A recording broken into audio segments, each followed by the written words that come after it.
Hey everybody, it's me, Karalyn, with Everything Music with Karalyn, and today we have another exciting episode. We're going to interview Suzanne Sanchez right here in my living room. Yeah, so you've been with the music industry for a while, and Yeah. I always wanted to know what got you into Okay. it, and what was your first bout in the music industry? So in 2004, around Hurricane Francis, it was actually before the hurricanes hit. Mhm. It was the triple threat. I think there was four, but I remember the three.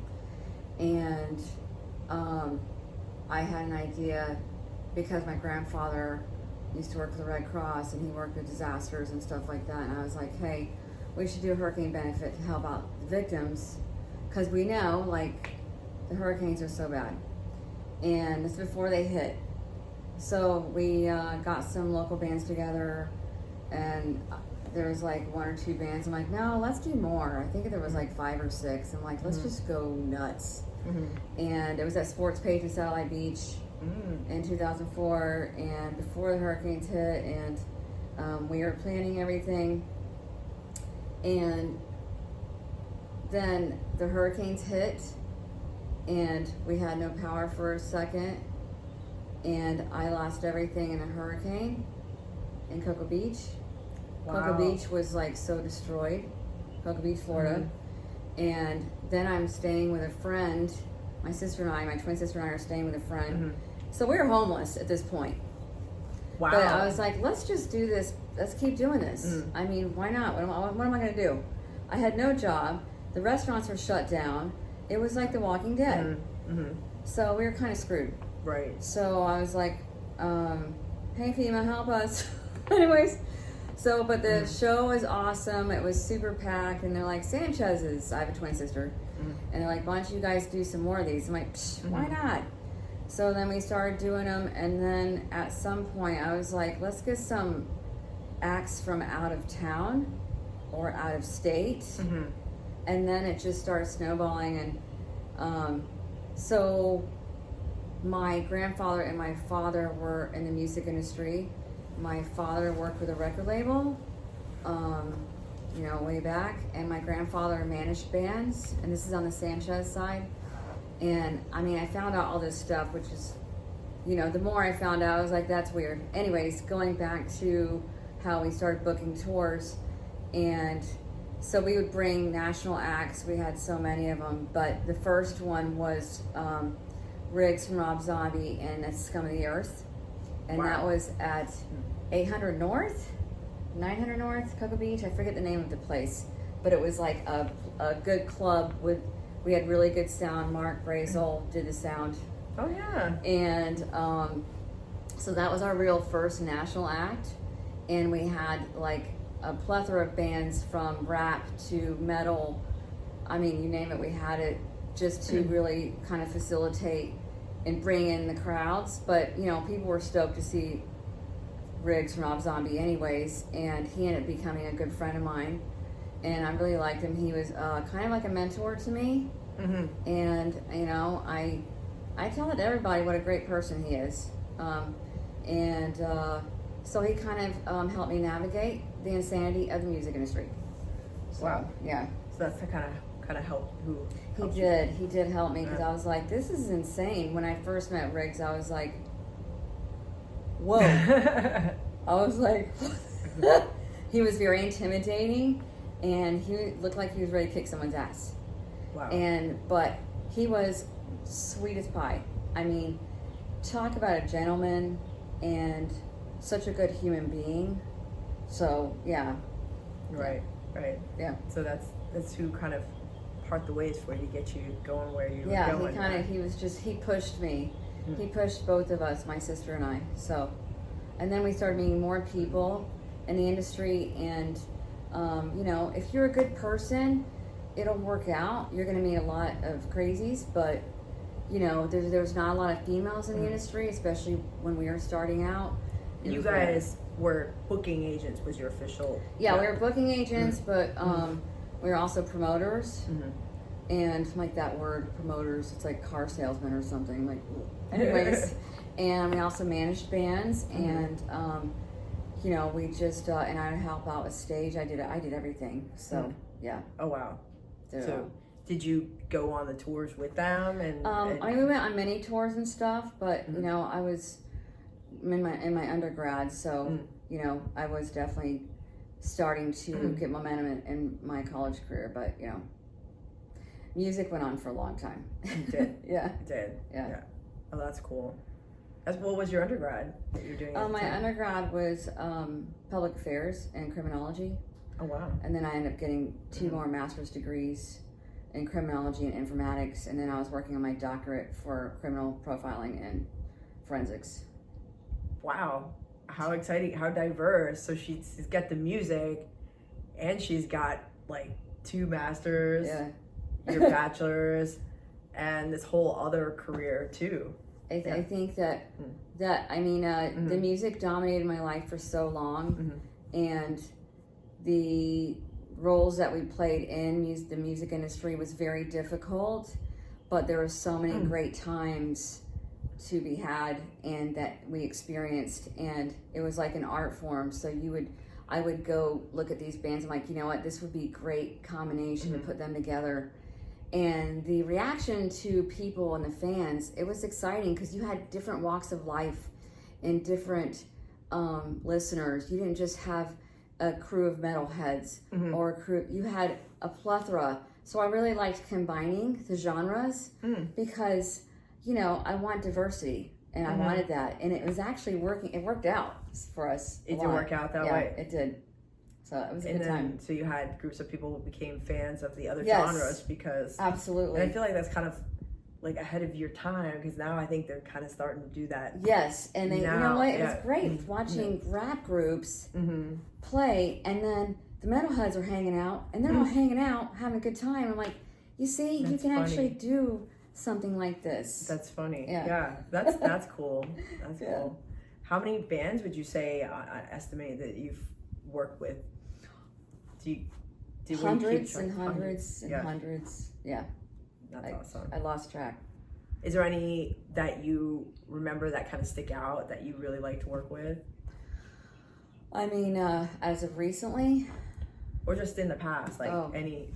by Death Design, Okay. they were amazing. They're from Vegas. You know, that was a wild time spending time with them. Tony Tap Dance Extravaganza. Tony Danza Tap Dance Extravaganza. Kill Whitney Dead. I mean, there's a lot of underground bands. Like a lot of the big bands that we've been working with. So now we're writers. And so I did drop out of the music industry for a long time. I focused on my criminology. And then in 2020, I was going to be a contractor. I was contracting and I was going to go overseas. And something happened to where, you know, to get cleared. So as I was going to get cleared, a doctor's like, something's going on there. And I was like, what? And it ended up being thyroid cancer. And I was like, what? So then I got that resolved. And about 2.5 years later, I was like, I miss music. So it came to my head to be a writer. And I'm like, okay, how am I going to do this? But all my grad school stuff is like MIA. So then I sent my resume to some magazines. They're like, well, you got to move here. And I'm like, I'm not moving to New York City. No. Dude, I'm a from Cocoa Beach chicks. No. I'm like, what? No. So then they're like, this one magazine, they're like, you know what? You know, it's international, but just go ahead and do something. I love your resume. So my first interview was Josh. Josh from C, or 11th, what is it? From Element 7. Element 7, sorry. You know what's funny? He was like one of my first interviews on this. Josh, we love you. Love you, Josh. He was our guinea pig. He always does a good job. Yes, poor Josh. And my recorder broke, and I'm like trying to rig it with a pen. Oh my God. So stupid. He's like, Sanchez, just use your phone. I'm like, duh, okay. So Anyways, but it got like over 3,000 hits within 48 hours. So I'm like, okay, this is working out. Heck with it. So then I started, going for it. And I learned a lot from that magazine. I ended up leaving that magazine, and then I went to I was working with UK. UK was great, but I need the momentum to really be good. So, if you want to make it, you better hustle. And I need to be with magazines that are ready to kick ass. So then I went to Top Shelf in Los Angeles, and now with New Noise in Berkeley, and they're ass kickers. So it's like, and they're women run them too. Oh wow. Yeah, they're badasses. There you go. We love you. Yeah. Wow. Yeah. How diverse was your whole career still now? Yeah. Wow. So do you prefer journalism over booking agent, or it's just like different times? Writing. It's like writing. Absolutely. Like, yeah. right, I'm not going back to booking agent ever again. It's great. It's very hard and it takes forever. And I mean, I'll do like some runs here and there, but it's really hard because, the economy, and it's like bigger picture issues. So gas costs more money. Everything costs more money. So the tours are costing more. So now the tickets are going up, and then it's just like a domino effect. And then it makes it harder to book. Okay. So, and that's why, the bands get the bigger shows, like the huge festivals, because that's more profitable, Oh, because they've got it set up for so many bands. And that makes more sense. Yeah. And I guess because the music industry has changed over the years. Like that's how they're making their money now. Through the tickets, not a tour. Sales. Yeah, they need to tour anymore. Exactly. Yeah. They need a tour, and then the merch. They've got to give away their merch money, so they only get like maybe a tad of their merch money, and that used to be like used to really help them. But I mean, things are changing, so it's costing the band so much money just to tour. So it's like an arm and a leg, literally. Okay. Yeah. Oh wow. So things have definitely changed since you started doing it till now. God, yes. It's making it like an undesirable. It's making it very difficult. So it's like the bands have to be master hustlers, hardcore, to make it in the industry, especially like on tours. So it's like, and then like the bigger national acts are making sure they pull in a good following act or a supporting act, to, like Metallica grabbed Fred Durst. Okay. And then Fred Durst was actually a good friend of ours back in the day. Okay. Yeah. Limp Bizkit. Jacksonville. We used to live in Jacksonville Beach, and he was a good friend of ours. We love you, Fred. Fred. If you see this. Fred Durst. He was a good friend of ours. I saw their show, Limp Bizkit show up in Massachusetts. Really? Back in 2000 or something like that. Yeah. He was cool. Someone was on tour. I mean, some tour we were working on. They're like, hey, we were talking to Fred Durst up north, and they said, hey, yeah, we're going to Cocoa Beach. He's like, oh, I'm from Florida, Jacksonville. And he's like, oh my God, you know the Twins? And like, oh my God, the Twins. And it's like funny. Yeah. Small world. Yeah. It's sometimes funny how small it is. It really is. So you got to be careful what you do. Yeah, you don't want to burn anybody. No. Yeah, people, even around here, just the local scene over the years. Yeah. It's very tribal here, so do not mess around. Don't mess around. Don't mess with Cocoa Beach people. People's gonna find out. Yep.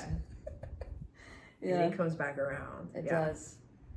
You know that tour that I don't know, I guess it was a tour that Limp Bizkit was on that I saw. Okay.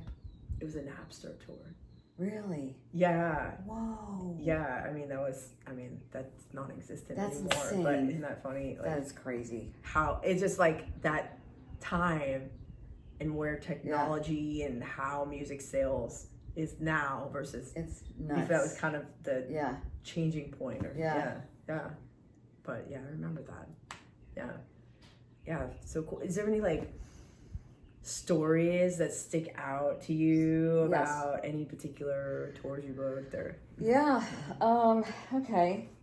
there was okay, I won't say the name of the band, Mm-hmm.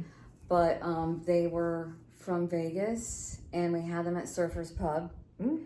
And we used to do shows at Surfers Pub too. So we would do like big old shows like July 4th or whatever. And Adam would be like, yeah, let's do it. We love you, Adam. Adam. And so I would like grab a lot of national touring acts and just plug into bands, just like other places. Like, remember Hustler? And I used That's to where I do it had there my too. first show. Really? Was at a Hustler. Oh my God. I think that was my second show or something. I don't know. I'm like, because we were like, let's go over there. We were at, oh my God. We were probably walking by each other like, Probably. hi. Probably. Yeah. So that's so funny. So, okay, the band was amazing. And the drummer was drinking sake. And I was like, hey, slow down, guys, on the sake. We have all night. They're like, well, we're pros. We're from Vegas. And I'm just like, okay, but you haven't had Adam's sake, okay? Anyways, so... Sake at the Surfers Club? Yeah, he did. Oh. And so then the band is like, hey, where's so-and-so, the drummer? And I'm like, and the drummer reminded me of Robert Smith from The Cure. So I was like, where is he? And they had already played, but still they were like, let's keep up with him because he's getting a little tipsy. And I'm like, I'm not babysitting. But apparently I had to. So then I go outside and I'm like, and there's a whole slew of people. They're like, Sanchez, that one guy you're looking for, he was walking towards the water. I was like, oh no. what? What do you mean he's walking towards the water? And they're like, yeah, he like hauled ass towards the water. I was like, oh God, I have a bad feeling. So I was like, should I get a drink? Is he going to be okay? He's a big boy. And then someone's like, nah, I don't know. I would go. I'm like, no. So I go to the water and he's like in the water. I see his hands like bobbing around and the moonlight's like shimming. In the ocean, right? Yes, in the ocean. And then I had to go in the ocean and I had to put my flip-flops on the sand and my keys. No. And it's dark, probably, yes. right? And I had to go in the ocean and drag his ass out and he was in his boxers. Ew. So he was trying to drown or something. I don't know. Oh my God. So then I pull him out. He's sandy and gross. Luckily, I was only like, thigh deep. So I was just like, whatever, dude. So I grabbed him, like, come on, let's go. And my friends are helping me, like, kind of carry him or whatever, walk him back to Surfers Pub. So then I'm like, okay, are you okay? So apparently he's sobered up. And then he's on the outside on the sidewalk. And Adam's hosing him down. So I'm like, I need a drink. I need a beer. Oh my God. So I go get a pint and I come out and I swear to God, he's God. hosing him down. I'm like, fuck it. I was like, excuse my French. I was like, screw it, let him hose him down. I'm like, he's safe. So yeah, that was a fun one. Oh my God. Then there was a time, so I had a huge tour in Orlando. This is when I moved to Orlando and I had a huge tour coming in and there's all these bands wanted to jump on this tour. It was like the Faceless and yada yada. Everyone in the planet was playing. It was like a huge, huge show. It packed out hundreds and hundreds of people. And then this band was pissed. So I had a show 2 days prior in another place in Orlando. We're hanging out. Well, that singer was very mad that I didn't book him on the show. I'm like, sorry, you're not professional enough. And you have serious attitude. I don't want the negative energy. So he takes pepper spray and sprays it into the fans at the bar, so everyone's dying, and I'm like, he's like, this is for the Sanchez's, shh, and I'm like, he grabbed the mic, he's like, this is for the Sanchez's, and he's like, shh, and everyone's dying. I was like, did they have to evacuate? Yes, everyone had to haul ass out of the bar, and I was like, this went on for an hour, and it wasn't even my show, actually. I booked a couple bands there, just for like, Right. I was like, oh my God. Yeah. Oh, and then, That's horrible. Here's another one. Yeah. So I had booked another tour, and it was like huge national acts. There was a cluster of bands that wanted to be in the show. Like, look, you're going to have 15 bands on it.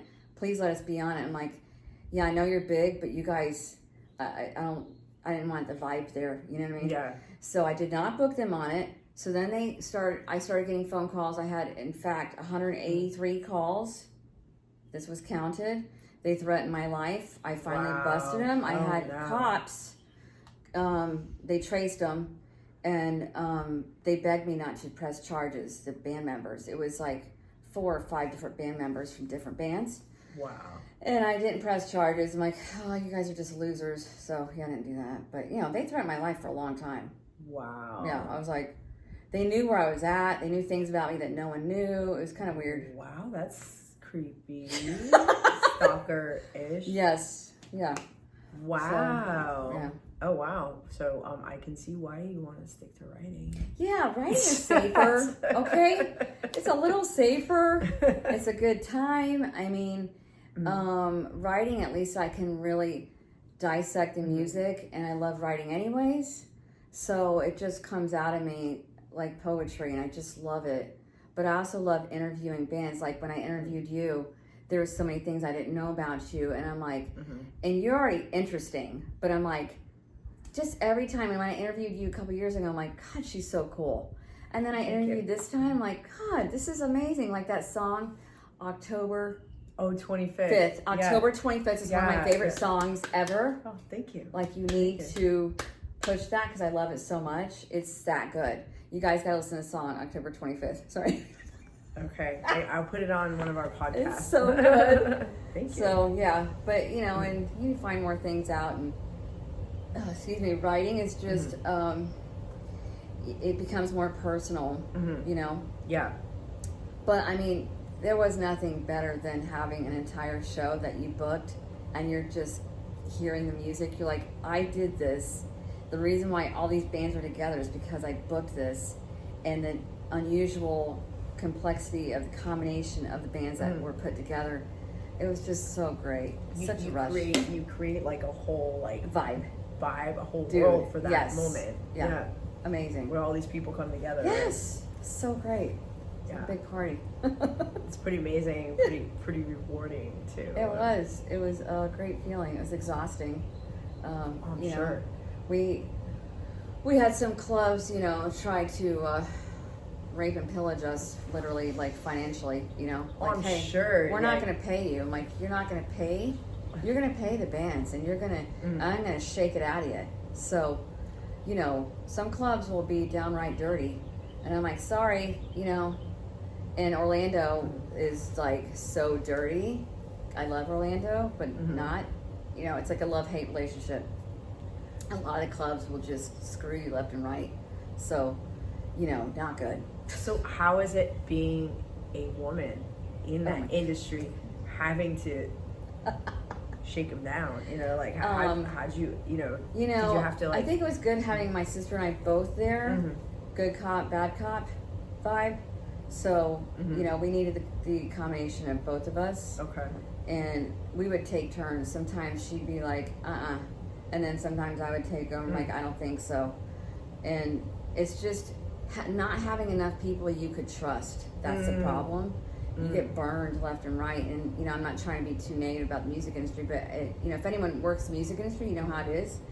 And until you do it, you don't know. So, and then the behind the scenes stuff can be pretty gnarly, especially as a female.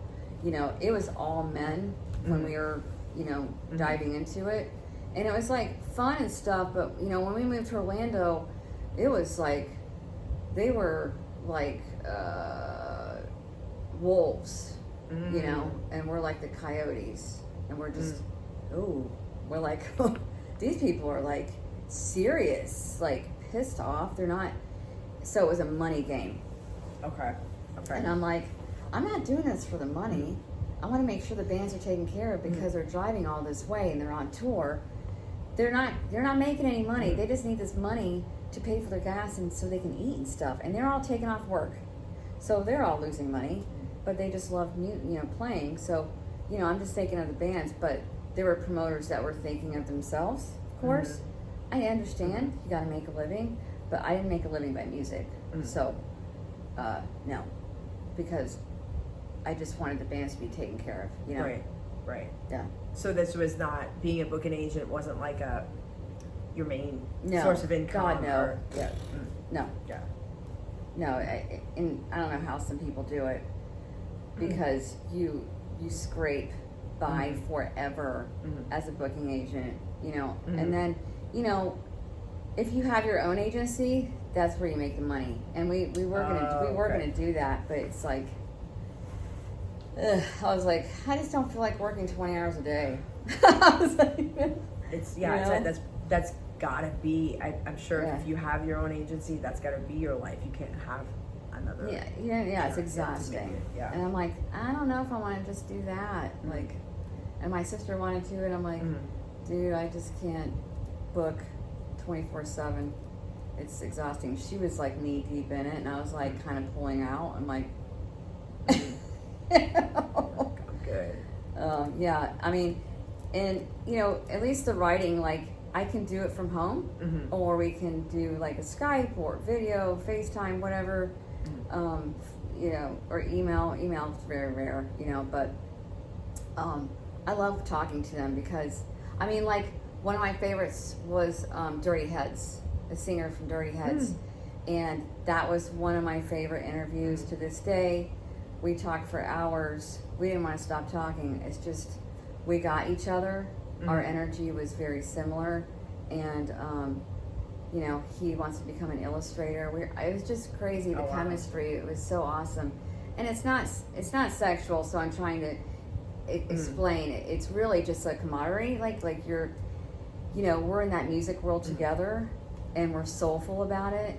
And he was so humble. I'm like, wow, Dirty Heads, you guys are so humble. And he's like, well, we're from Huntington Beach, and we're taught to keep our heads down and shut the hell up. So he's like, so it's like a humble situation out there. Be humble. And I'm like, oh, that's amazing, because they're so good, Oh yeah. Oh yeah. And but we're doing Rockville again. I think this is the 4th time we're doing Rockville. It's in Daytona Beach. It's going on in 2 weeks, so that should be fun. We work with so many big bands like POD and Johnny That's so cool. And I mean, it's endless. Eminence. I mean, it's endless. The names I've worked with, I'm very grateful. Right. I mean, I get a little nervous sometimes. I'm just like. But I think once you get going, you're like, okay, it's just fun. like It's really fun. Yeah. I mean, then you're like, oh my God, what am I doing? And I'm so lucky I have my twin there, because she's just like the life of the room, and I'm just like, hey, and she's just like, da-da-da-da. It kind of takes pressure off you. Yes, she does. Yeah. So that's good. Yeah. Wow. So, like, when you do the Rockville interviews, what is like the setting? Like, walk in there. Yeah. So we walk up, and we're becoming closer with the media people there, and they're amazing. It's a husband and wife. We love you. So, and then they actually run the entire media situation, and we get emails already ready to book the interviews. So we got to get them locked in, but there's 150 plus bands. So trying to decide who we can work with, because there's only so much you can do. It's like speed dating, honestly. You're sitting there and you interview them for 10 minutes. You'd be amazed in 10 minutes what the information you can get, and you get to the basics and find out, like, hey, what's your latest music? What do you, because a lot of the bands are bringing out their latest music, so they're going on tour to support that latest music. So we focus on that, and then I want to hear some fun stories. I try to be different and ask them different questions. I'm like, I want to hear a wild story. I'm like, let me hear something. And okay, this one band, they're like, I won't say the name of the band. So they're like, yeah, we're totally like in prank mode. So they took these Playboy magazines. Oh wow. And then put them in like the guitar cases and everything. So this one guy, he was like married, and he's like, you guys keep that stuff away from me. I'm trying to chill out. So they were like, oh yeah, you just like really. So then they were like just messing with him, and then they like put it near his bunk, and they're like taping up. Anyways, like there's lots of pranks. Trouble. So yeah, just lots of pranks. Oh, and there's just this one band. Gosh, who was it? Anyways, I won't say the name of the band. I don't know. I think I can, but anyways, he was in Europe, and they went to go pee out in the woods, and it was like a huge metal. It was one of the biggest metal fests, So, oh, you were asking about ghost stories. Like, do you believe in the paranormal? And a lot of times they're like, yeah, here's a story. So this band, paranormal stories. yes, and the singer's like, okay, so we went out in the woods to go pee, him and his buddy, and all of a sudden they heard this crazy like whisper and laughter right near them. He's like, I swear to God, there was no one out there, and I was sober as a judge. Oh and my he's God. like, we were so scared, we were almost crying. So oh my God. it was like in Sweden or some shit, you know. I'm like, I don't know. Oh my God.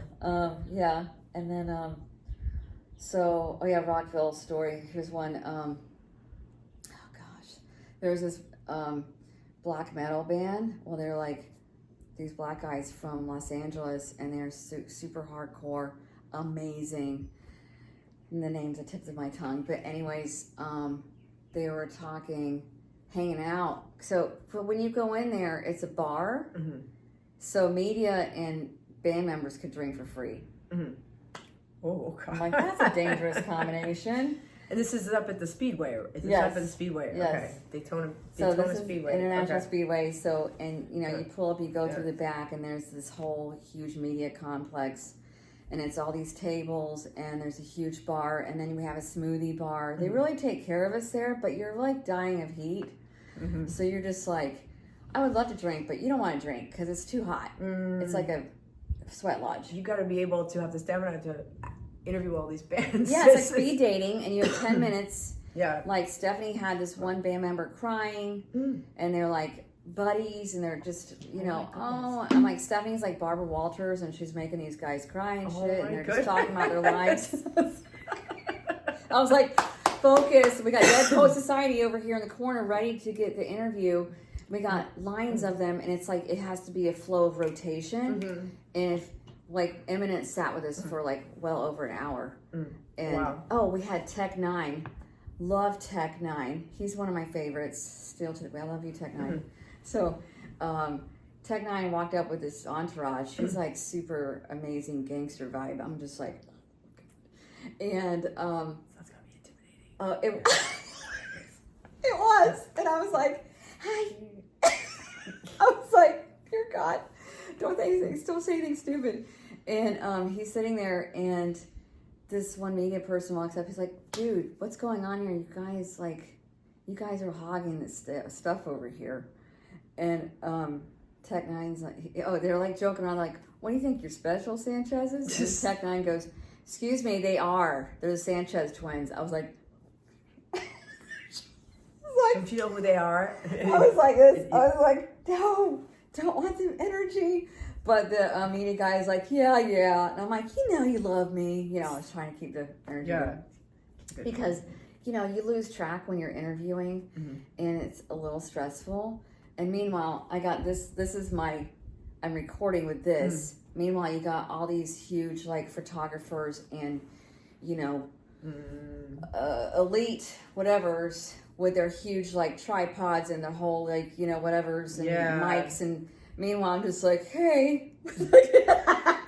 But, like, we were having a blast and cracking up, and, Yeah. it's fun. Oh, that's going to be so much fun. It's fun. And you're there for a few days, right? We're there for a few days, Yeah. and hopefully I can watch more bands and have a good time. I do want to watch music too, so like I missed Eminence, and I was like, ugh, it's gut wrenching, but I got to interview them and hang out with them, so that's cool. I mean, that's they're so grateful, and they're from Sweden, and they're very humble.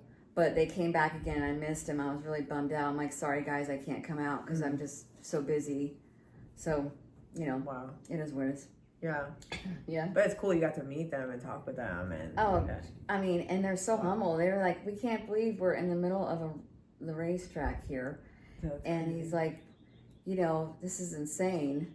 I can't. They were so grateful to be in America, so humble. But they were selling tickets out the waz. They were selling out. They sold out in New York City. So they're killing it, That's awesome. Yeah, they deserve it. That's Eminence. You guys check them out. That's awesome. Wow. Yeah. So, it's so cool. All the people you get to meet doing that. It's such a great experience. Yeah. I mean, there's so many good people and good writers and musicians and, management and media, and I mean, just everyone, even like their families. Like sometimes we'll meet their girlfriends or, yeah, it's mostly guys. It's very rare that it's females. Mm-hmm. So when you do meet female musicians, you're like, oh my gosh, you know, like you, it's like your presence is very, you know, it's very strong on stage. So, you know, it's rare when you do have females. It's not that, you know, there's not a lot of them. So when you do see them, you're just like, wow, because they're usually pretty friggin' amazing, because it's very competitive, you know. Well, in females in that industry, you got to be kind of tough. You better be confident. And You better be you have to confident, have because some if kind they of- smell weakness, you know, you'll yeah, get eaten alive. that's true. Yeah. That's true. Yeah. And like, but it's like we're confident. But we just love what we do.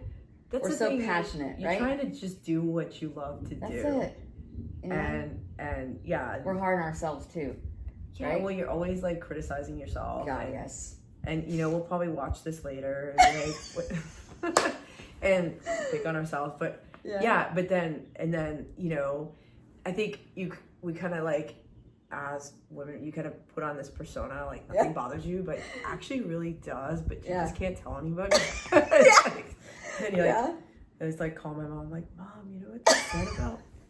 I know. It's But I'm gonna act like I don't. It doesn't bother me. But yes, and but it does. You have to put this shell on you at do. least in You front of really- people. But you will get eaten alive. You will. I mean, I've had a lot of experiences where it's just like, why am I doing this? Mm. And then I'm like, well, because I love it, and I can't explain it.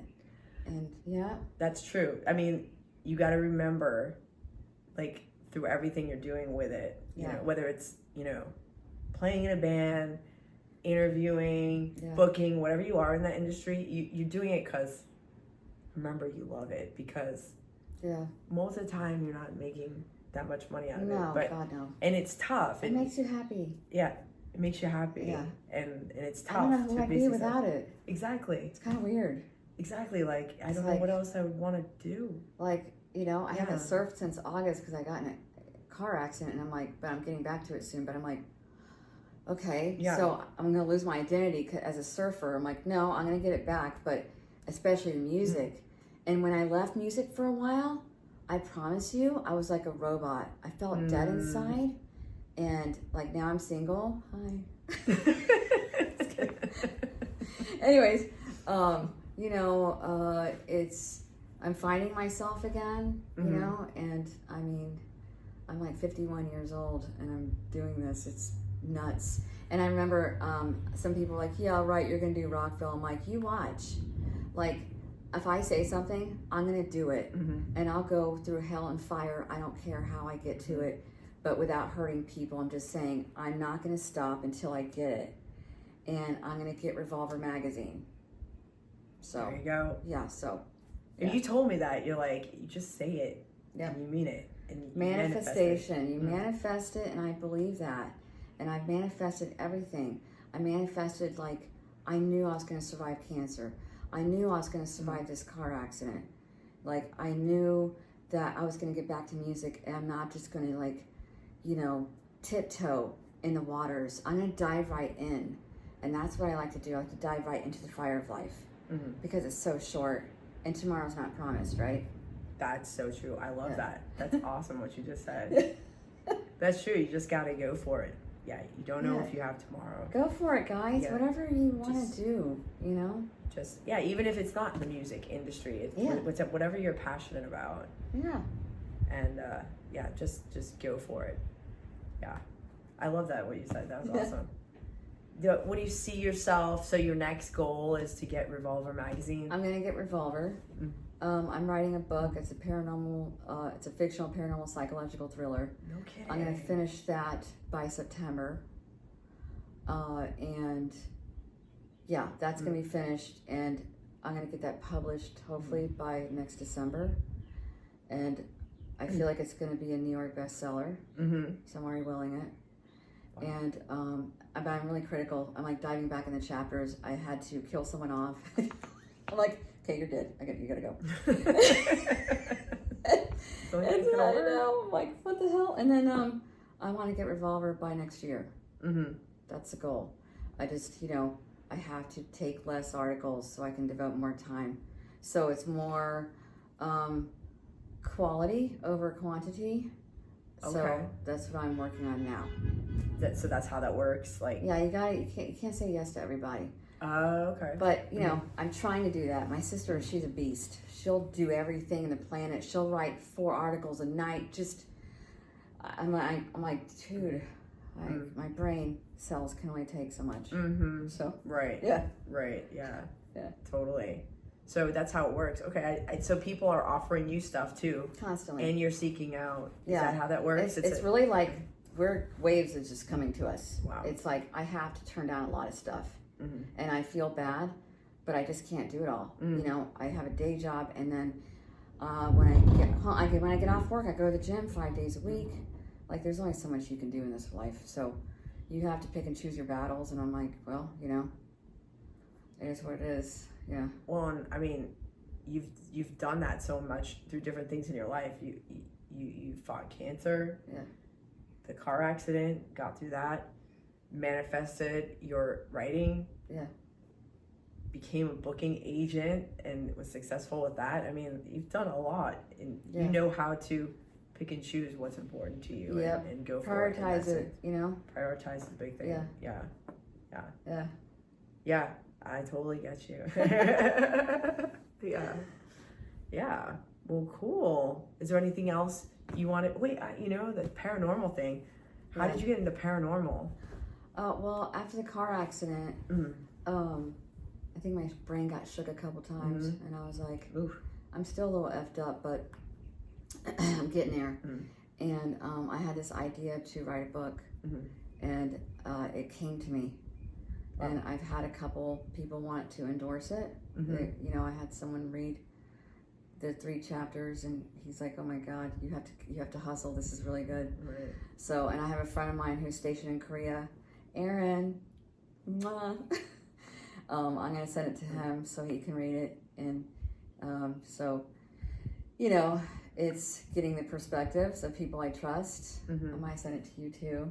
Yeah, You're so I like busy. to see You're it. so busy. Just like as a little sneak peek. Yeah. I welcome the criticism. Because I'm like I want the truth. But yeah. So I don't know. It just came to me after a car accident. I know it's weird. That's how Tragedy. Great things can come out of tragedies. When they told me I couldn't go surfing for a year, I was just like, don't tell me this, And then when I had cancer, I'm like, my entire life's ruined, I'm going to die. It's like, but then it took me 2.5 years to come out of it, but I was like, I got to go back to music. And now I'm like, it's just, it's like a domino effect. And now I'm like more of a writer than anything. And I'm honing my craft as a writer. So now I'm like, okay, car accident, almost died, but now I'm writing a book. It's just like weird. So you have to take the tragedies and you can really pull beautiful things out of that. And sometimes I feel like the universe or God or whatever kind of makes those things happen. Everything happens for a reason. There's no way in hell that I'd be doing what I'm doing if these things didn't happen. I totally agree. It just puts you on the track. Yeah, sometimes you need it a gives you drastic that thing fire, to, Yeah, and I've heard a lot of cool stories about like athletes who become musicians or whatever because something happened to their athletic career and they're like, I think I'm going to play guitar, and then they become these big musicians or whatever. It's weird. Yeah, you never know what leads you to the path. So I think you just got to keep an open mind and take life for what it is and pull the good out of the bad and see where it takes you. I'm just like, bring it on. I love your attitude though. We got to surf together. Because I wasn't able to surf for a while because I got into an accident too with my We're very similar. Great. Is there anything else you want to share before we go to you guys just live your lives and try to be positive and surround yourself with people who love you and be a good person, and it'll all come back to you. And stick to your guns. Stick to it. Definitely stick to your guns. Yeah. Yeah. That's Yeah. awesome. Yeah. Well, thank you, Yeah. Suzanne. It was awesome talking to Yeah. you. I've been wanting to do this for a while, Yeah. so this is fun. Yeah. This is great. I was like reminiscing on my life, you know. Yeah, no, very you cool, forget interesting everything. life. Yeah. Very Yeah. interesting life. And I remember hearing about you guys when I first started like leading the tramps. Wow. Dave Romero was like, "Oh, we gotta talk to the Sanchez sisters." Yeah. And I'm like, You're like, "Cool." what? And now I like now. That's so weird. It's great. Well, thank you everybody for tuning in with Everything Music with Karalyn, Suzanne Sanchez.